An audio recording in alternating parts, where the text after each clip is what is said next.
All right, so I recently met this man named Kevin. Shoot, was it Dan or Joe? Actually, I'm not sure, because he would change his name depending on what sounds he could fluently make with his mouth that day. He was often afraid to say his own name. But that is the reality for 1% of the population, for the 1% of people who stutter.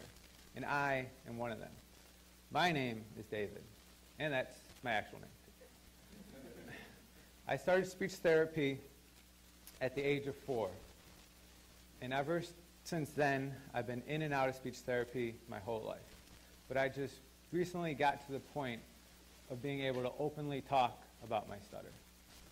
You see, stuttering is not something I can simply stand up here and explain to you. It has to be experienced.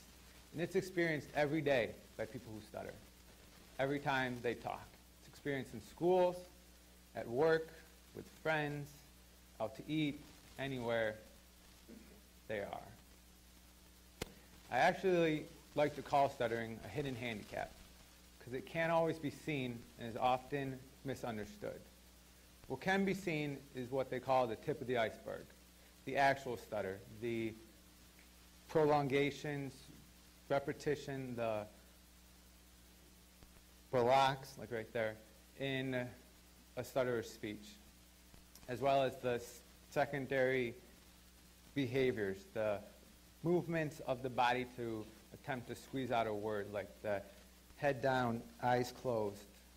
What people can't see is what they call the bottom of the iceberg, the emotional feelings that come along with stuttering, the shame, the guilt, the embarrassment. Now, when I was younger, I can remember teachers attempting to help me with my speech and telling me things like, David, just take your time when you talk, or take a breath, or you're too excited and anxious. You got to calm down. And these are all inaccurate statements that don't help, but I didn't know too much about stuttering myself, so I would usually just say, oh, okay, I can try those things.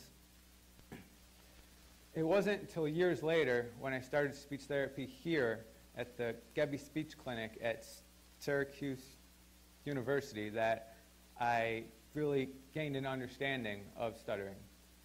Here at Gebby, I like to say my speech was attacked. I was videotaped, timed, recorded, and taught countless techniques to combat my stutter.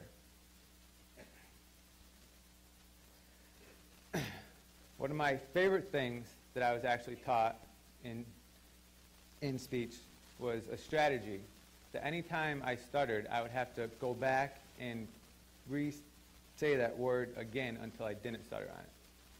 And that was to help build my confidence.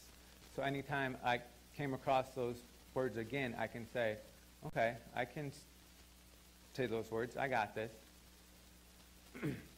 Because if you're a person who stutters, confidence is a big deal. Because when you're alone, you're the best speaker in the world. You don't stutter at all.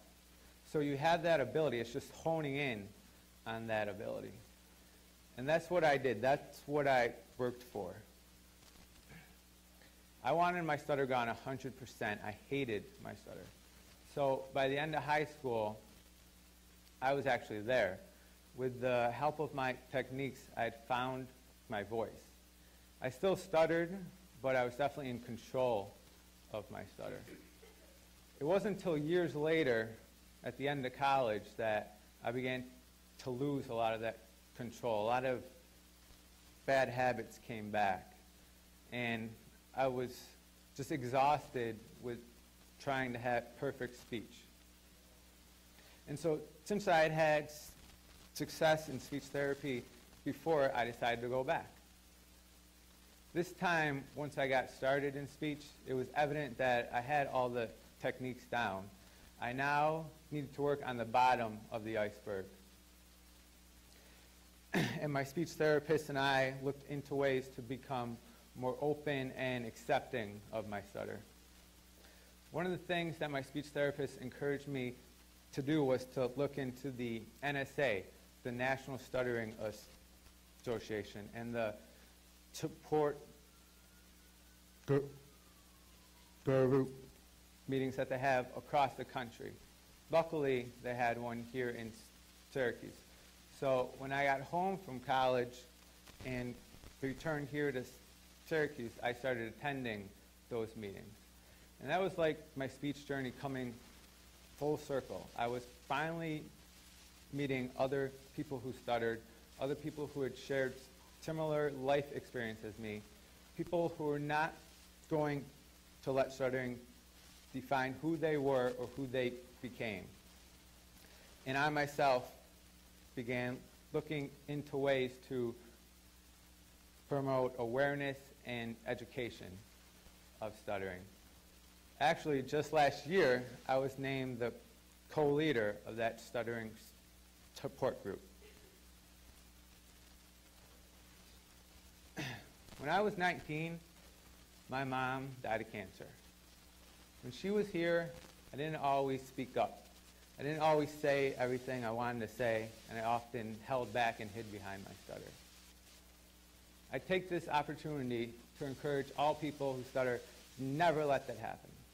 To always speak up, to always say what they want to say. It doesn't matter if you're having a good speaking day or a bad speaking day. Because it doesn't matter how you say something, it only matters what you say. And I like to end with this quote by James Earl Jones, also a person who stutters, who said, "One of the hardest things in life is having words in your heart that you can't utter." Thank you.